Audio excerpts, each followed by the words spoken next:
Hello সবাইকে, তোমরা কেমন আছো? আশা করছি খুব ভালো আছো। এই সময়টা এখন খুবই খারাপ, সবারই ঠান্ডা জ্বর এই সব লেগেই আছে। আমারও কিছুটা ঠান্ডা লেগে গেছে। তো যাই হোক, আজকে আমি তোমাদের সাথে একটা খুব সুন্দর ভিডিও নিয়ে চলে এসেছি শেয়ার করার জন্য। তোমরা যারা গাছ লাগাতে পছন্দ করো তাদের জন্য আজকের এই ভিডিওটা। আজকে আমি টবের মাটিটা চেঞ্জ করব, মানে তৈরি করব, এবং একটা ছোট্ট চারা গাছকে এই ঘরটা তার জন্য দেব, মানে এই টবটা তার জন্য। আর এই যে গাছটা দেখছো, এটা এক ধরনের জংলি গাছ আর কি। আমি ভেবেছিলাম এটা হয়তো কোনো ফুলের বা ফলের গাছ হতে পারে, অটোমেটিকই বেরিয়েছিল। তারপর গুগলে সার্চ করে দেখি যে এটা এক ধরনের জংলি গাছ। তো যাই হোক, ওটাকে সরিয়ে দিলাম। মাটিটা যেহেতু হালকা ভেজাই ছিল, তো সেই জন্য আমার মাটিটাকে বার করতে খুব একটা প্রেশার দিতে হয়নি। আর পুরো মাটিটাই আমি বার করে এটার মধ্যে অনেক কিছু আমি মিক্সড করব। তো দেখো, এই পুরো করাত ভর্তি মাটিটা একটা টবেরই মাটি। তো টবটা পুরো ফাঁকা করে দিয়েছি। দেখো, ড্রেনেজ হোলটা এখানে আছে।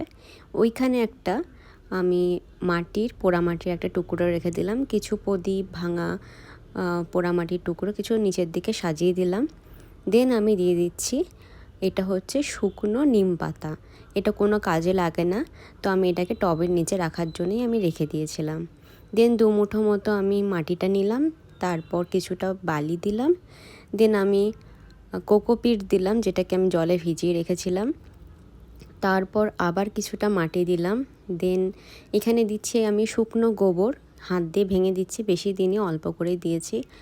তো যেহেতু গরু খোল খায়, মানে যে খোল পচা সারটা আমরা গাছে দিই গাছের খাবার হিসাবে, তো এটা হচ্ছে গোবর, মানে সেটার মধ্যেও তার গুণটা আছে, সেই জন্য অল্প পরিমাণেই দিলাম। বেশি দিলে তখন গাছ আবার মরে যেতে পারে, যেহেতু চারা গাছ। তো দেন তারপরে আরও কিছুটা বালি, কোকোপিট আর মাটি দিয়ে একটু মিক্সড করে নিলাম। তারপর এটার মধ্যে কিছু সার দিয়ে নিচ্ছি, যেমন লাল আর কালো পটাশ। এটা একটুখানি দিয়েই আর কি পুরো মাটির সাথে মিশিয়ে নিলাম। দেন আমি চারা গাছ যেটা লাগাবো সেটা হচ্ছে এইটা। তো এটা একটা খুব সুন্দর চারা গাছ, সেটাকে আমি এখানে লাগিয়ে দিচ্ছি মাঝখানে। এরপর আরও কিছুটা মাটি দিয়ে আমি চারিদিকটা ভালো মতো ঢেকে দেব। আর একটু হাত দিয়ে চেপে চেপে নিতে হবে, যাতে মাটিটা ভালো মতো সেট হয়ে যায়, কারণ গাছটা খুবই সরু এবং ছোট, জল দিলে এদিক ওদিকে চলে যাবে। তো সেই জন্য হাত দিয়ে একটু চেপে দিলে জায়গাটা শক্ত হয়ে যায়। এরপর জলটা এভাবে উপর থেকে ছিটিয়ে দিলাম।